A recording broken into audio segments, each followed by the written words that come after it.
Doctor साहब, सर्दियों में जैसे कि बहुत सारे लोग कंप्लेन शिकायत कर रहे होते हैं जी, उनको पुरानी जो दर्दें हैं वो दोबारा हो जाती हैं, तो उसके पीछे बेसिकली होता इस तरह है कि सर्दियों में जोड़ों की जो पुरानी दर्दें हैं वो दोबारा से जो लोग इस चीज़ की शिकायत करते हैं कि हमें पहले कुछ अर्सा जो है वो गर्मियों में नहीं रही, लेकिन जैसे ही सर्दियां शुरू होती हैं तो हमारे जोड़ों की दर्दें, पट्ठों की दर्दें दोबारा हो जाती हैं। बेसिकली देखें, पेन किलर उस दर्द को ख़त्म करने के लिए मौसर ज़रूर है, ठीक है, लेकिन पेन किलर ले लेना इलाज नहीं। चुक पड़ने के पीछे 3-4 डिफरेंट वजूहात हो सकती हैं।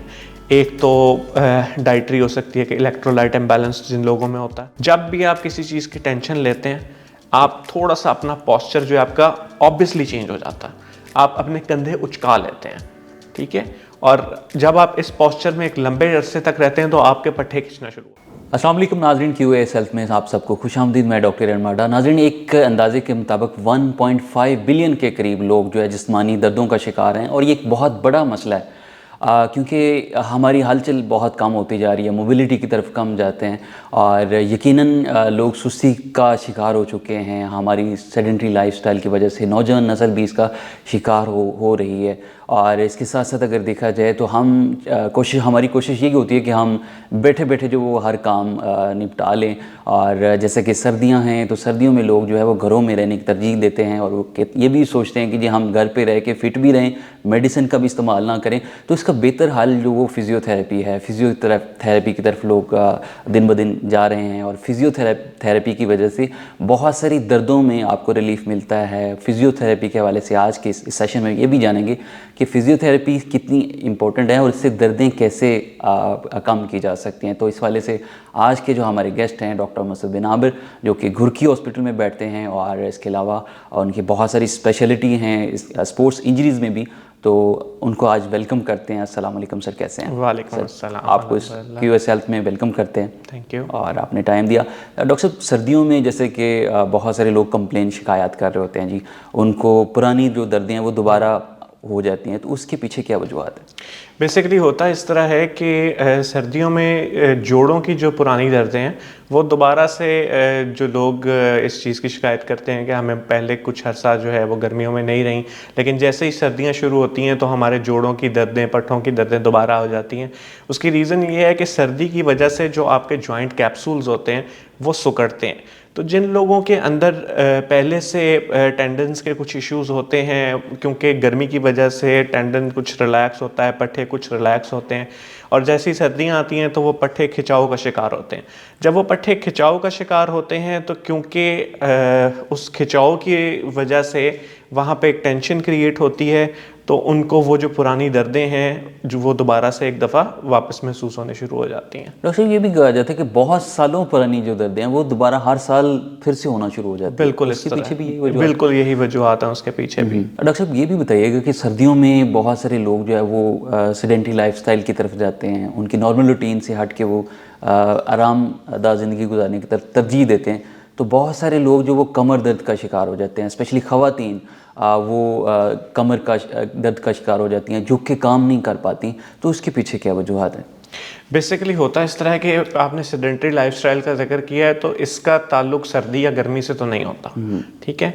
हमारे यहाँ सबसे बड़ा मसला ये है कि हम लोग ख़वातीन को ख़ास तौर पे और बिलअमूम हम सब इस तरह की रूटीन का बेसिकली शिकार हैं कि जिसके अंदर एक्सरसाइज को और अपनी फ़िज़िकल फ़िटनेस को हम बिल्कुल निगलेक्ट कर देते हैं। इवन आप ये देखें कि जिस चीज़ को मैं एक बहुत बड़ी गलती कंसिडर करता हूँ कि हमारे यहाँ जब भी कोई हमारे वालिदैन या बुज़ुर्ग 50 साल 55 साल की उम्र पे पहुँचते हैं, तो जब भी वो अपने कोई काम करने के लिए भी उठने लगते हैं ना, तो अब हम पंजाबी लोग हैं तो मैं उसमें पंजाबी में आपको, वो कोई भी काम करने के लिए उठने लगे तो हम कहते हैं अब्बा जी तुसी रहन दो, असी कर देने हैं, ठीक है। तो वो अब्बा जी को बिस्तर पे खुद लगा देते हैं, आदि बना देते हैं। अब अब्बा जी तो बिस्तर पे लेट गए, अब बिस्तर पे लेटने की वजह से अब्बा जी के पट्टे कमज़ोर होने शुरू हो गए। आप देखते हैं, मूवीज़ में देखते हैं, या अगर आप बाहर जाएं आप मुशाहिदा करते हैं कि उनके 80-80 साल के बुज़ुर्ग जो हैं वो सुबह के वक्त उठ के फजर के वक्त उन्होंने जॉगर कसने और उन्होंने पहाड़ों पे निकल जाना है और उन्होंने 2-2 3-3 घंटे जॉगिंग करनी है। हमारे 18 साल का लड़का ये काम नहीं कर सकता, रीज़न सिर्फ ये है कि हम लोगों ने फिज़िकल फिटनेस को बिल्कुल निगलेक्ट किया हुआ है, हम लोगों ने अपनी एक्सरसाइज को बिल्कुल निगलेक्ट किया हुआ है, और इसी की वजह से जो है हमारे ओवरऑल पॉस्चर और जितने भी हमारे बॉडी के मसल्स हैं वो वीकनेस की तरफ चले जाते हैं। और इसके अलावा जब आप इस तरह के कोई काम करते रहते हैं for a longer period of time, कि आप कोई एक्सरसाइज नहीं कर रहे हैं लेकिन आप अपने रूटीन के काम कर रहे हैं, जिस तरह ज़्यादा देर खड़े होना है, जिस तरह कि कुछ लोगों का काम झुक के कोई काम करना है, तो वो अपने वो रूटीन वर्क करते रहते हैं लेकिन वो एक्सरसाइज में कंसिडर नहीं होता है। ठीक है, तो आहिस्ता आहिस्ता उनके जो पट्ठों की सक्कत है, जिसको आप एंड्योरेंस कहते हैं, वो आहिस्ता आहिस्ता एंड्योरेंस लैक करने लग जाते हैं, वो एंड्योरेंस कम होने लग जाती है। उसके बाद जो है उनके जो पॉस्चर है, पॉस्चरल मसल्स जो हैं, उनमें टाइटनेस भी आती है, उनमें वीकनेस भी आती है, और फिर यहाँ से कमर दर्द का आगाज़ होता है। डॉक्टर साहब, हमारे यहाँ ये भी होता है ना कि कोई थोड़ी छोटी मोटी दर्द निकली है तो हम पेन किलर ले लेते हैं, तो जब तक वो पेन किलर लेते हैं हमें थोड़ी सी रिलैक्सेशन मिलती है, जब उसका असर ख़त्म हो जाता है तो दोबारा फिर उसी तरफ आ जाते हैं। तो इस पे आपकी क्या राय है? बेसिकली देखें, पेन किलर उस दर्द को ख़त्म करने के लिए मौसर ज़रूर है, ठीक है, लेकिन पेन किलर ले लेना इलाज नहीं है। आपको तकलीफ़ कमर की है, वो जो पेन आ रही है आपकी, वो आपका एक सिम्टम है, वो आपका मसला नहीं है। आपका मसला कमर है जिसका सिम्टम दर्द है। आपने गोली खा के उस सिम्टम को तो क्योर कर लिया, लेकिन आपने उस मसले का तो कोई हल नहीं किया। मसला तो वहीं का वहीं है। ठीक है, कि आपके पट्ठे कमज़ोर हैं फ़र्ज़ करें, या आपके पट्ठे खिंचाव में हैं, तो जब तक आप अपने पट्ठों को दोबारा से मजबूत नहीं कर लेते, चाहे आप गोली खा के उस दर्द की शिद्दत को जितना मर्जी कम कर लें, तो वही आपकी बात के कुछ अर्सा बाद वो दर्द दोबारा शुरू हो जाती है। ठीक है, तो जब तक आप गोलियां खाते रहेंगे आपकी दर्द ठीक रहेगी। जब आपने गोलियां खानी छोड़ दी, आप दोबारा उसी हालत में आ जाएंगे। तो बजाय इसके कि आप गोलियों पे ही रहें और ओवरऑल अपने, अब हर दवाई के, हर मेडिसिन के एडवर्स इफेक्ट भी हैं, तो बजाय इसके कि आप उस तरफ जाएं, आप अपनी आप को रिहैब की तरफ लेके आएँ और जो असल मसला है उसको ट्रीट करें। डॉक्टर साहब, सर्दियों में बहुत सारे लोग जो ये अक्सर शिकायत कर रहे होते हैं कि हमने झुक के वज़न उठाया और पीछे कमर पे जो है ना चुक पड़ गई, तो उसके पीछे भी क्या क्या वजूहात हो सकती है? अच्छा, चुक पड़ने के पीछे 3-4 डिफरेंट वजूहात हो सकती हैं। एक तो डाइटरी हो सकती है कि इलेक्ट्रोलाइट इम्बैलेंस जिन लोगों में होता है। ठीक है, जो ख़ास तौर पे आपका जब सर्दियों का मौसम स्टार्ट होता है ना, उस वक्त के मसले ज़्यादा होते हैं। दूसरा ये है कि आपने अचानक कोई मूवमेंट किया, आपने वार्म अप नहीं किया किसी किस्म का, अगर आप स्पोर्टिंग एक्टिविटी कर रहे हैं या आप कोई वेट लिफ्टिंग कर रहे हैं, तो आपने प्रॉपरली अपने आप को, मसल्स को वार्म अप नहीं किया, उसके लिए रेडी नहीं किया, तो एक ये भी रीज़न हो सकती है। ठीक है, तो ये 3-4 डिफरेंट रीजंस हैं जिसकी वजह से ये दर्द आपको हो सकती है। पुराने जोड़ों के दर्द वो भी इंक्रीज़ हो रहे होते हैं, सर्दियों में इनकी बढ़ रही होती है।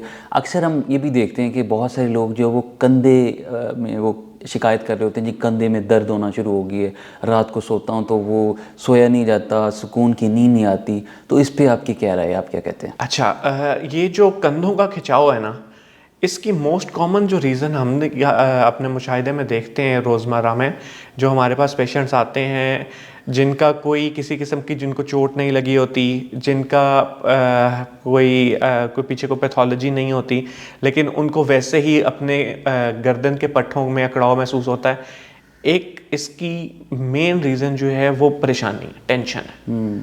जब भी आप किसी चीज़ की टेंशन लेते हैं, आप थोड़ा सा अपना पॉस्चर जो है आपका ऑब्वियसली चेंज हो जाता है, आप अपने कंधे उचका लेते हैं। ठीक है, और जब आप इस पॉस्चर में एक लंबे अरसे तक रहते हैं तो आपके पट्टे खींचना शुरू हो जाते हैं, और सबसे पहले जो है वो आपके अपर, जिसको हम कहते हैं, ये गर्दन के ये वाले जो पट्टे हैं, ठीक है, अपर ट्रैप्स हम बोलते हैं, ट्रेपीजियस मसल्स होते हैं, ठीक है, वो खिंचाव में आते हैं। ठीक है, तो एक तो ये रीज़न हो सकती है। दूसरा, कुछ लोगों का रात को सोने का पैटर्न इस तरह का हो सकता है, कुछ लोगों का जो है कोई सॉफ्ट बेड बहुत ज़्यादा इस्तेमाल कर रहे हैं, या जो वो पिलो लेते हैं, पिलो की लेंथ बहुत ज़्यादा हो। ठीक है, इस टाइप के इश्यूज भी हो सकते हैं। डॉक्टर साहब, पिलो की आपने बात की, तो स्टैंडर्ड पिलो किस तरह का होना चाहिए, क्या हाइट होनी चाहिए उसकी? Around 6 inches. ठीक है, 6 to 8 इंचेस। मोस्टली ये भी बताइएगा कि बहुत सारे लोग जब वो, जैसे कमर की अगर हम बात कर रहे हैं, तो लोग कहते हैं जी हमारी गर्दन लॉक हो गई। सर्दियों में मोस्टली ये लोग कंप्लेन कर रहे होते हैं कि हमारी क्वेरी भी है, वो कहते हैं जी मैं बैठा हुआ था 4 से 5 घंटे अपने दोस्तों के साथ खेलते रहे, फिर कमर जो है रात को सोया तो सुबह जो है उठा तो लॉक थी। तो इसके पीछे क्या वजूहत? अब कमर लॉक होना जो है इसमें ये तो असेसमेंट के बाद ही पता चल सकता है कि वो कमर लॉक होना किस चीज़ को कह रहे हैं। ठीक है, जिस तरह अभी आपने चुक पड़ने का जिक्र किया, जिसको हम अपनी ज़ुबान में स्प्रेन कह सकते हैं। ठीक है, तो ये रीज़न भी हो सकती है। बाकी आपके जो है स्पाइन में फेसेट भी लॉक, फेसेट जॉइंट्स होते हैं, वो फेसेट लॉकिंग भी हो सकती है। ठीक है, वो किसी अब्रप्ट मोमेंट की वजह से फेसेट लॉकिंग हो गई, जिसकी वजह से अब आप बिल्कुल भी मूव नहीं कर पा रहे। तो ये डिफरेंट रीज़न हो सकती हैं, लेकिन ये ऑब्वियसली कोई जिस शख्स के साथ हुआ है वो अगर आगे हमें दिखाएगा तो फिर हम एवेल्यूएट करके बता सकते हैं कि इसमें क्या हो सकता है। डॉक्टर साहब, जैसे हमने बात की कि नौजवान नस्ल भी इसका शिकार हो रही है, पट्ठों का दर्द, खिंचाव, तो इसके पीछे क्या समझते हैं वजूहात हो सकती हैं और उसको हम कैसे मैनेज कर सकते हैं? देखिए, वजूहात तो हर चीज़ के पीछे बहुत सारी होती हैं। अब नौजवान नस्ल हमारी जो है सबसे पहले तो आप डाइट पे आ जाएं। ठीक है, बुज़ुर्ग हमें बताते हैं कि ताड़ियों खुराका ही नहीं। ठीक है, हालांकि खुराका होना दी अमीनी से।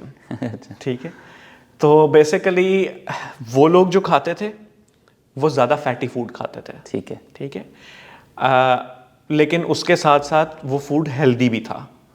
हम लोग जो खाते हैं वो पिज़्ज़ाज़, बर्गर्स, फास्ट फूड, ये सारी चीज़ें ये टोटली फैटी हैं। ठीक है, एक तो हमारी डाइट, इसके अंदर प्रोटीन कंटेंट हमारा बहुत कम होता है। इसके अंदर ओवरऑल न्यूट्रिशन को हम वैसे ही बिल्कुल निगलेक्ट कर देते हैं। हम सिर्फ और सिर्फ टेस्ट बड्स को सेटिस्फाई करने के लिए खाते हैं।